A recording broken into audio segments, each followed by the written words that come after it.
une question. Toi, tu es avec un homme pour qu'il te donne l'argent. Tu es avec un homme pour qu'il te donne l'argent. Quelqu'un me dit, ah maman, même si je ne suis pas avec lui pour qu'il me donne l'argent, il faut qu'il donne quand même. Je vous connais.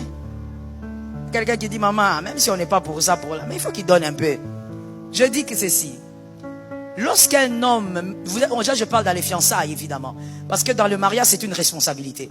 Dans les fiançailles, lorsque vous êtes avec votre fiancé, normalement, selon la parole de Dieu, le fiancé n'est pas obligé de vous donner de l'argent.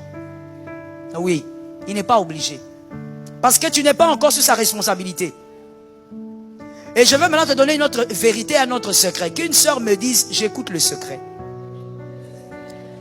C'est que quand tu es fiancé, l'argent que ton fiancé peut te donner, te donnera beaucoup plus de la valeur si tu n'en as pas besoin. C'est-à-dire, il te donne, même lui-même sait qu'il te donne parce que il sent qu'il doit te donner. Mais en réalité, tu n'en as pas besoin. Ton transport, tu en as dans les sacs. L'argent pour tes tissages, tu en as. Quand tu dois aller te faire coiffer, tu te fais coiffer. Tu ne vas pas prendre ton téléphone, commencer à l'harceler depuis que tu as commencé le matin à 5 heures. Aujourd'hui, je dois me faire coiffer. Aujourd'hui, je dois me faire coiffer. Ton respect va. Ah mais oui maman. Voilà pourquoi vous voyez les garçons venir nous voir quand ils veulent vous épouser. Tu vois un garçon qui veut t'épouser, mais moi, devant moi ton pasteur, on sent qu'il n'a pas de respect pour toi. Il parle de toi avec légèreté. Et des fois je regarde seulement, je dis, ah, qu'est-ce qu'on va faire? C'est ma fille qui a envie d'aller dans cette histoire ici. Mais tu sens que les garçons parlent devant le pasteur de la fille, mais il n'a pas de respect. Parce que ton respect a déjà fait quoi? Il y a deux choses qui font diminuer le respect dans le fiançailles, le respect d'une femme dans le fiançailles. Premièrement, la mendicité. Deuxièmement, quand tu fais la pression, bala, bala, bala. Une femme normale, une femme avec un grand F, ne fait pas la pression pour babalayer. Ne fais pas la pression pour qu'on l'épouse. Parce que pour toi, le célibat n'est pas une condamnation. Oui, c'est pas comme si tu es en train de mourir, on doit te délivrer. Non. Et tu verras que quand tu as un niveau de respect, cet homme-là sera pressé pour t'épouser. Parce qu'il a peur de te perdre. Je vais te dire une chose que des fois les femmes oublient. Que tu sois une fille célibataire. Bon, ça c'est d'abord pour les célibataires. Des fois, les choses que les femmes fiancées oublient. C'est que même si tu es fiancé avec cet homme-là, ça ne lui empêche pas de voir d'autres femmes. Quand je dis voir, ce n'est pas seulement regarder en route, non. Il côtoie des femmes. Est-ce que quelqu'un m'entend? S'il a un travail, il fréquente.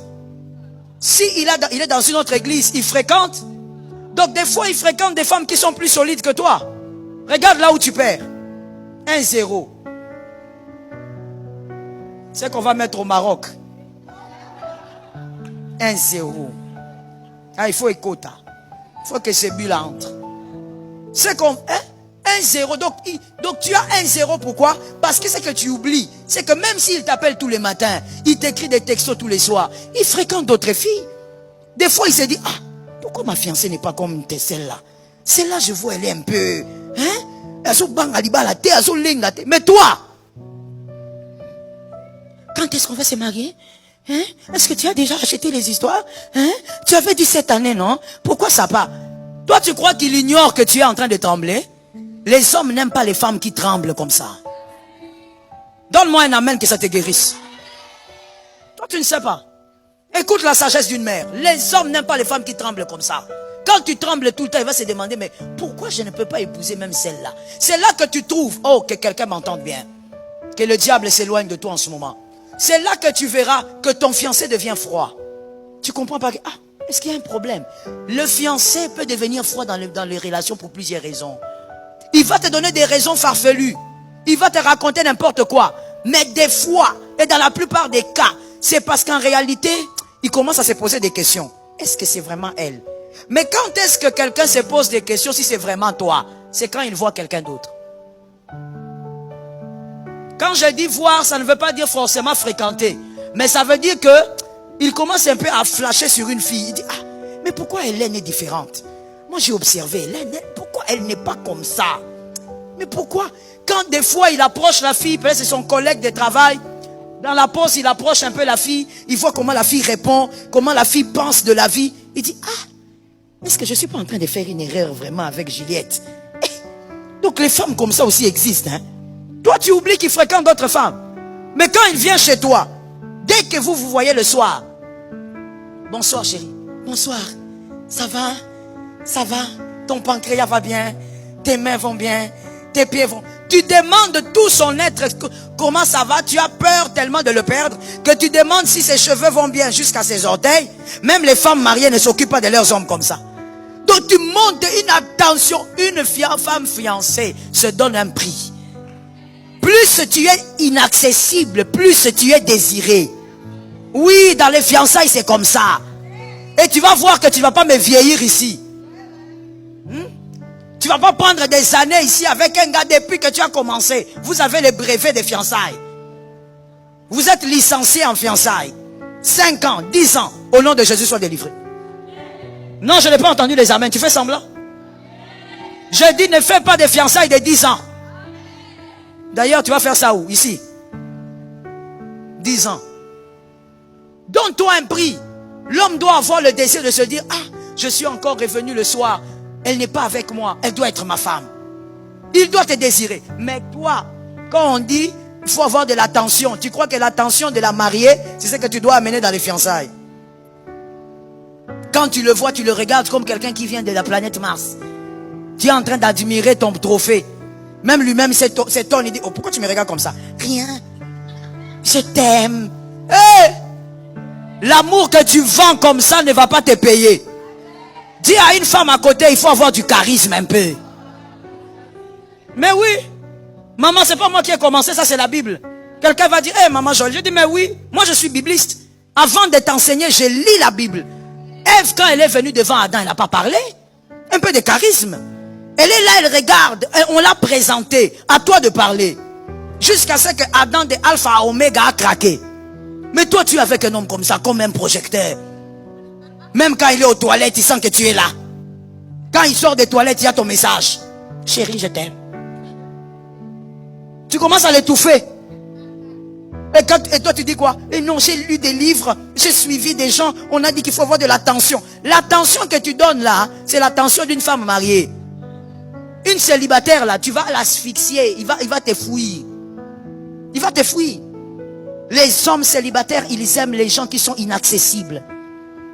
Des fois, il t'appelle le matin, il t'appelle le soir. Tu sais qu'il va t'appeler à 18 h, tu fermes le téléphone. Mais c'est moi qui te donne, ma fille. C'est moi qui te donne. Je te donne pas comme les voleuses qui vous disent des choses pour vous attirer. Je te donne comme une mère. Tu fermes un peu. Tu sais qu'à 18 h, il va appeler ratataté. Tu fermes. Tu es là. Il te cherche, il te cherche. Je sais que tu vas voir ta petite soeur venir. Ma grande soeur, tonton te cherche. Tu dois être cherchable. Toi, tu n'es pas cherchable. Au contraire, tu es trouvable. Dès qu'on ouvre les yeux, on te voit. Je suis là, achète-moi. Parce que tu veux te marier, achète-moi. Dès qu'il ferme les yeux comme ça, et puis tu as même pris son téléphone, tu as mis ta propre sonnerie. Donc quand c'est toi qui appelles, il sait que c'est toi. Ça chante, oh je t'aime ou quoi là. Donc les gars, ils s'étouffent à un niveau incroyable. Je vais te révéler un autre secret. Fiancé, l'homme aime son espace. Et même les mariés. Maintenant je parle aussi aux mariés. Qu'une femme mariée m'écoute.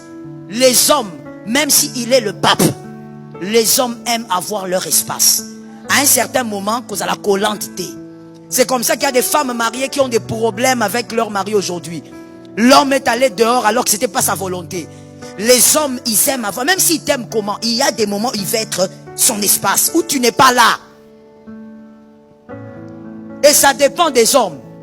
Je suis chez les hommes mariés. Certains hommes qui sont très sociables, son espace là, il va être avec ses amis. C'est pas qu'il va faire quelque chose de mauvais. Il veut seulement être avec ses amis. Que toi, tu ne sois pas là. Même pas au téléphone. Oh chérie, je voulais savoir si tu es où. Il ne veut pas ça. Mais quand tu es une femme étouffante, tu crois que c'est comme ça que tu vas exprimer ton amour. Tu vas tuer ton foyer. Et donc, quand je parle de cet espace, même en tant que fiancé, sois un peu une grande fille. Sois mature. La maturité d'une personne n'est pas cachée dans l'âge.